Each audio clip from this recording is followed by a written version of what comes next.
Welcome back, Hockey Central. We've gone from a three-man to a four-man show because Matty has questions. Matt Marchese, how are you, my friend? I'm better because Stewie can't say anything about my shirt. Because it looks like mine, so I can't. Great shirt today. I'm winning today. I can, you know what? Took I can 20 just, shows. You finally did it. That's it. I can just up and leave now. I got my compliment from Drop the mic. Stewie. I'm done. The NHL is a copycat league, and we've seen this before. The Islanders and Capitals are seemingly emulating what the Blues did last year. Will we see more teams try and do this? Try and play like a more physical, physical brand of hockey that basically helped the Blues win a cup. Yeah, I wrote something earlier a week or two ago about how I thought that Toronto and Tampa saw the way the game was going in terms of speed and skill and said, we're going to get all the speed and skill. And then, the game's going to come to us and no one will be able to catch us. And it's like, nah, it's still hockey. It's still a physical game. Intimidation's relevant. You still got to get to the front of the net. So I think it's been a bit of an eye opener about, how physical you do have to be effective in today's league. The league goes in trends, and when LA won, everyone decided, hey, we have to go heavy. Chi-Town, when Chicago won it, the league had to go a little bit more truculent route. So it goes up and down. But for me, as a ex-player, you have to have that intimidation factor. You have to have that heaviness. You got to have those Martin Gelinas on your roster to score those big goals in the second, third, and Stanley Cup final games. Yeah, I think Justin and Stewie talked on it earlier. I mean, balance is a key. You just, to me, you just can't be. You can't just have a bunch of thugs out there running around with no skill, and you can't just have a bunch of white collar guys who are comfortable when they have open ice and time, and not comfortable when it starts to be grind time. I think you need to have some balance for sure. You guys have any problem with the Shen hit on Kucherov last night? Would some argue that it was a blindside hit, or was it clean? I'm going to plead the fifth here. I didn't see it. Yeah, it was a doozy. Yeah. It was one of those ones that, I think that in the broadcast they said that Kucherov was admiring his pass, which didn't seem the case to me. The way he turns back into the play when Shen hit him. I thought it was a hit on a defenseless player.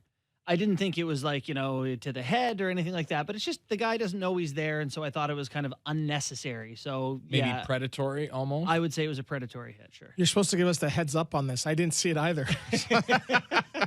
Well, I'm happy to provide commentary. Yeah. Sorry, guys. Sorry. What did you think of it, Matt? It's hard. I thought like Justin said, it was predatory. The guy turns into him. The guy's not looking. They're trying to prevent head injuries. And Kucherov left the game, then come back. So is he going to get suspended? No. Is it a penalty? Probably. Yeah. And Shen's not a small guy either. So when he hits you, it's going to hurt. We got Jack Eichel dropping the gloves last night. Do we like it when a guy like Jack Eichel does that? Do we think it actually sparks a team going forward, especially a team like the Sabres that's struggling right now? We like it until he gets hurt, but it just shows the passion when a guy whose job it's not to do it, does it. And that actually does spark the team, because now it puts the other guys on notice who aren't necessarily a goal scorer or a superstar for the team saying, hey, I got to start carrying my weight. So when one guy who's your superstar guy doing the jobs of other guys, that rallies the team. I liked it. I think it's not so much about the fight, but it's about the message it sends. And I think Stewie hits it on the head. It's about saying, I'm coming out of my comfort zone. I'm doing extra things. We've been struggling of late, as Buffalo has. I'm going to do everything in my power to try and turn the tide here. They didn't have much emotion going up against Minnesota. I believe at the time of the fight, it was 3-0. Yeah, I like it. He picked his spot nicely against Eric Sinek, and who seemed quite like, what are you doing? Don't drop the gloves with me.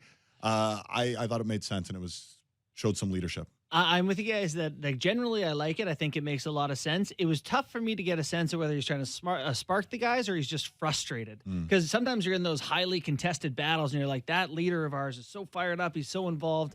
Everyone goes back to the Iginla-Lecavalier fight. People love that stuff. But there was almost like, man, Buffalo's in a slide. They were losing another one. Eichel... Well, he's coming off the 4-goal game. Maybe he's just frustrated he didn't have 4 goals yet. Yeah. But generally, I do like it, yeah. GMs are looking at offsides again at the GM meetings. But if you had your choice, what is one rule you would change or add to help the game? I'm speaking on behalf of the players. Escrow. No more escrow.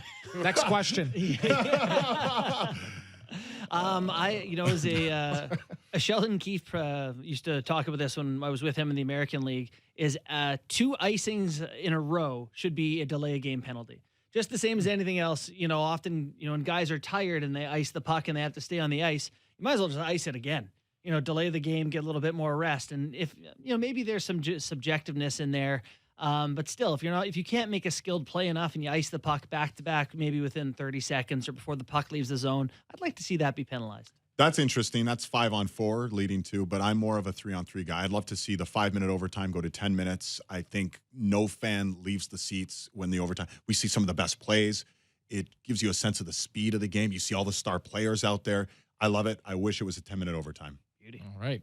So we're at the quarter point of the season. Which team or player has been the biggest surprise, good or bad, thus far?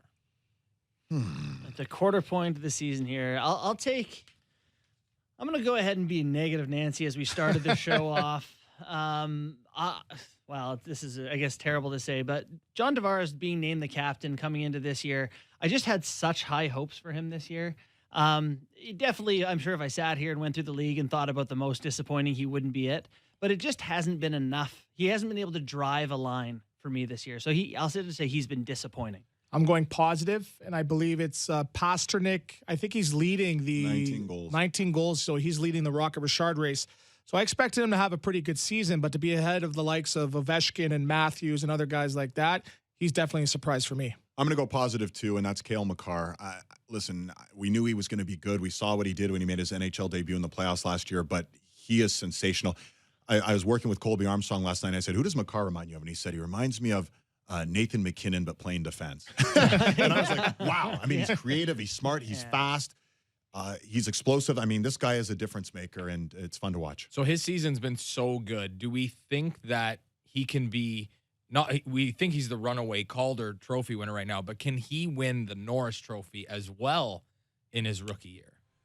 It comes down to points at some point to be in the conversation. Like, a lot of the voters will sort the stat sheet before they say, okay, here's the top 30 point getters among defensemen, and then they'll start looking for their play or their getting that many points is going to at least put him in the conversation, so it's not out of the question. I've seen that Washington power play, and I think Carlson's going to finish with 75, 80 assists. So I think it's Carlson's Norris to lose. Yeah, it's going to take some big numbers for sure. Those are good questions, though. Matty always has questions. Escrow, because Stewie loves it so much. Andrew Ladd and Corey Schneider both get sent down, and they get raises. They're making more what a money league. now. Hope you enjoyed the last 2 hours of Hockey Central.